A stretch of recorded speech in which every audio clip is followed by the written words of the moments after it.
बिस्मिल्लाहिर्रहमानिर्रहीम अस्सलामु अलैकुम वरहमतुल्लाहि वबरकातुहू। जी डियर स्टूडेंट्स, आज हम लोग 10th फिज़िक्स चैप्टर नंबर 13 का कुछ एमसीक्यू को डिस्कस करेंगे जो कि इलेक्ट्रोस्टैटिक्स के हवाले से हैं। सबसे पहला एमसीक्यू हमारे पास है कि अ पॉजिटिव इलेक्ट्रिक चार्ज। पहला ऑप्शन है कि attract other positive charge, repel the neutral charge, attract a neutral charge, repel other positive charge। अब जो हमारे पास पॉजिटिव चार्ज होता है ये अट्रैक्ट पॉजिटिव चार्ज को नहीं करेगा, ठीक है, और ये अट्रैक्ट न्यूट्रल को भी, और ये हमारे पास रिपेल करेगा। ऑप्शन नंबर डी जो है ये रिपेल अदर पॉजिटिव चार्जेस को। हमें पता है कि जो सेम चार्जेस होते हैं वो हमेशा रिपेल करते हैं और जो डिफरेंट होते हैं वो हमेशा अट्रैक्ट करते हैं। तो ऑप्शन नंबर डी हमारे पास बिल्कुल ठीक है कि रिपेल्स अदर पॉजिटिव चार्ज। दूसरा क्वेश्चन है कि an object gain excess negative charge, कि एक ऑब्जेक्ट है उस पर नेगेटिव चार्ज ज़्यादा आता है after being rubbed against other object, कि उसको हम किसी और ऑब्जेक्ट के साथ रगड़ते हैं, रब करते हैं, तो उस पर एक्सेस नेगेटिव चार्ज आता है। विच इज़ अ न्यूट्रल, क्या वो ऑब्जेक्ट न्यूट्रल होगा, नेगेटिवली चार्ज होगा, पॉजिटिवली चार्ज होगा, या ऑल ऑफ दीज। तो हमारे पास वो जो अगर किसी ऑब्जेक्ट को हम किसी दूसरे ऑब्जेक्ट के साथ रब करें और जिसको किया है उसके ऊपर चार्ज आए नेगेटिव आ जाए, एक्सेस हो तो ज़्यादा, नेगेटिव चार्ज ज़्यादा हो तो जो दूसरा होता है वो हमारे पास न्यूट्रल होता है। तो इसमें हमारे पास ऑप्शन नंबर ए ठीक होगा। पहले का हमारे पास डी है और दूसरे का हमारे पास ए है। यूनिट ऑफ चार्ज, चार्ज का जो यूनिट है ये सरगोधा में भी आया हुआ है, सरगोधा में 2 दफ़ा, लाहौर में भी आया है, और चार्ज का ऐसा यूनिट कूलम होता है। Number of electrons that have 1 coulomb of charge, 1 coulomb of charge में कितने इलेक्ट्रॉन्स होते हैं।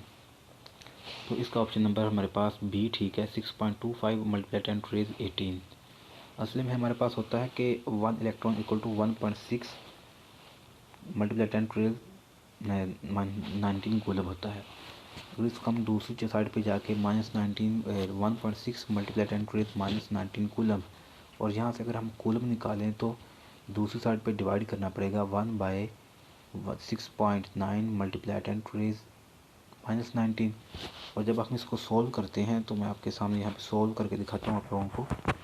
तो इसका आंसर इस तरह से आएगा कि देखें कि 1 divide by 6.9 sorry 1.69 1.6 multiply 10 to raise -18 जो होगा ये ऊपर जाके 10 टू रेज़ -19 था, ऊपर जाके 10 टू रेज़ +19 बन गया, और 0.62 बाकी ये आया, और पॉइंट को हम आगे शिफ्ट करेंगे तो 6.25 मल्टीप्लाई 10 टू रेज़ 18 बन जाएगा।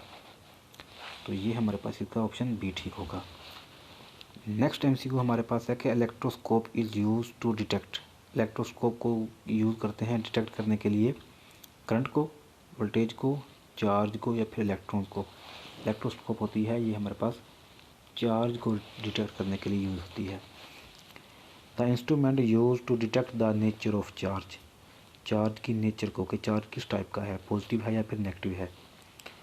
तो हमारे पास इलेक्ट्रोस्कोप होती है, हमारे पास ऑप्शन नंबर बी जो है बिल्कुल 100% करेक्ट है। In electroscope in order to protect gold leaves, जो इलेक्ट्रोस्कोप में नीचे गोल्ड लीव्स होते हैं उनको प्रोटेक्ट करने के लिए from the external electric disturbance a thin foil is used which is made of. उसमें वो कहता है कि थिन फॉइल यूज़ करते हैं जो किससे बनी होती है। ऑप्शन ए है एल्युमिनियम, बी है silver, C copper, D brass. तो हमारे पास ये एल्युमिनियम की होती हैं बने। Coulomb's law is F = K Q1 Q2 over R square. तो ये हमारे पास आर स्क्वायर है। ये यहाँ से बड़ा इंपॉर्टेंट एक क्वेश्चन बनता है कि ये आर के स्क्वायर के इन्वर्सली प्रोपोर्शनल ही क्यों होता है। दरअसल जब कूलम ने ये इसको परफॉर्म किया तो उसने ऐसे किया कि डिस्टेंस को बाद में उसने डबल करके देखा था। जब डिस्टेंस को डबल किया तो फोर्स बजाय इसके कि हाफ होती तो फोर्स 4 टाइम रिड्यूस हुई। तो फिर उसने देखा कि ये तो अगर मैं डिस्टेंस को हाफ़ करता हूँ तो हाफ़ का स्क्वायर लूँ तो 1/4 बनता है, फिर उसने कहा भाई हाँ, तो फिर यहाँ पे कोई इन्वर्स रिलेशन होगा और स्केयर के साथ होगा। नेक्स्ट MCQ हमारे पास है कि according to Coulomb's law what happen to the attraction of two oppositely charges. जो अपोजिट चार्जेस होंगे उनके अट्रैक्शन पे क्या फ़र्क पड़ेगा। Charges objects as their distance of separation increases.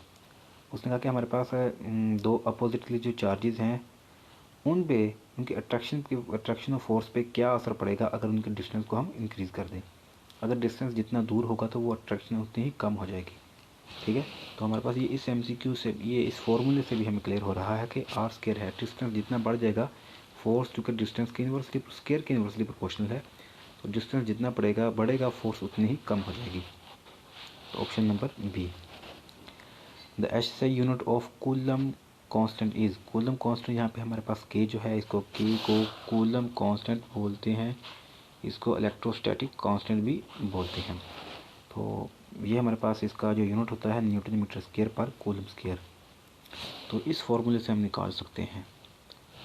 देखें, फोर्स का न्यूटन होता है और जो डिस्टेंस है इसका मीटर, तो न्यूटन और इधर आके पर मीटर स्क्वायर बन जाएगा, न्यूटन मीटर स्क्वायर बन जाएगा और कूलम स्क्वायर नीचे आ जाएगा। जो चार्जेस हैं हमारे पास, ये हमारे पास बनेगा के इक्वल टू